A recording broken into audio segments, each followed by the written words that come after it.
সমুদ্র বন্দর আছে, চিটাগাং, আমার দেশের সেন্ট মার্টিন দ্বীপ আছে, অনেক ঘটনা প্রবাহ আছে। সেই ঘটনা প্রবাহের সঙ্গে যদি এই সরকার নিজেকে মিলাতে চায়, তারা যদি মনে করে তারা ফাইনালি যে কথাটা বললো তাদের সংস্কারের মধ্যে এইসব কাজগুলো আছে, তারা যদি এটার সঙ্গে এটাকে মিলাতে চায়, যতই তারা সিদ্ধান্তে নোক ইলেকশন করবেন, তাহলে তো ইলেকশনটা করতে পারবে না। তারা যদি একটা নির্বাচিত সরকারের মতো কাজ করতে চায়, যা আমি সমুদ্র বন্দর দিলাম, আমি তো কালকে এই সরকারের বিরোধিতা করব। ইলেকশন প্রধান উপদেষ্টা তো বলেছেন যারা সমুদ্র বন্দর দিতে আপত্তি জানাবে তাদের প্রতিরোধ করতে হবে।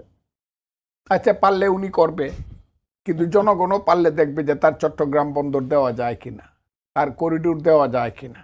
করিডোর তো অস্বীকার করেছেন, যেটা একটা মিথ্যা কথা। স্বীকারের কিছু আসে যায় না এইসব লোকের, আমি এটা বিশ্বাস করি না। তাইলে এতদিন আলোচনা করলো কেন? তাইলে আমার দেশের 10 কিলোমিটার ভিতরে আইসা ওরা নৃত্য করে গেল কেন? আরাকান বাহিনী বাধা দেওয়া হইল না কেন? সেন্ট মার্টিন দ্বীপ আজকে 10 মাস যাবৎ বন্ধ কেন? কি করতে চায় তারা? এগুলো বলক স্পষ্ট করে। এই রাগডাক করা, এগুলো তো ছেলে খেলা না একটা রাষ্ট্র নিয়ে। আমি তো আমার দেশের 1 ইঞ্চি জমি দিয়া কারো সঙ্গেই যত বড় শক্তি সে কাম বুঝ করবো না, বরং আমার দেশকে তারা বোমা মেরা, নাপাম বোমা মেরা শেষ করে দিতে পারে। আমিও শেষ পর্যন্ত মুক্তিযুদ্ধের মতো করে জীবন দিব, জীবন নিব, কিন্তু আমি আমার দেশ দিব না। কাজেই যখন এই সরকার বেসিক কিছু ডিসিশন নিতে যাবে, আরো আছে ঘটনা প্রবাহ।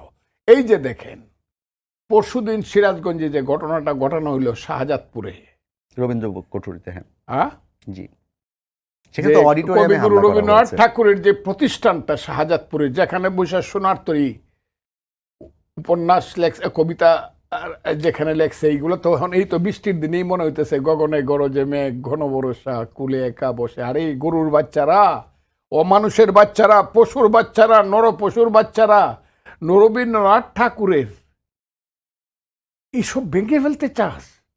যেটা 47-এর 14 আগস্ট তো ভাঙে নাই কেউ। 23 বছরের পাকিস্তান আমলে ওই প্রতিষ্ঠানটা কেউ হাত দেয় নাই, এমনকি হিয়াকানের যুদ্ধ টাইমে ওই প্রতিষ্ঠানটা হাত দেয় নাই।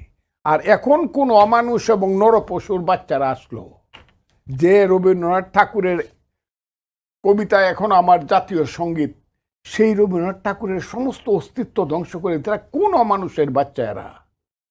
রবীন্দ্রনাথ ঠাকুর কে? বাঙালি জাতির শ্রেষ্ঠ সন্তান, শ্রেষ্ঠ সন্তান। বাঙালি জাতির এই সন্তান সৃষ্টি না করে বাংলা সংস্কৃতি, সাহিত্য, সংস্কৃতি কল্পনা করা যায় না। সেই রবীন্দ্রনাথকে ধ্বংস করে দিতে চায় যারা, কই তাদের উপর দেখলাম না একটা মানুষ টেরেস্ট হয়েছে।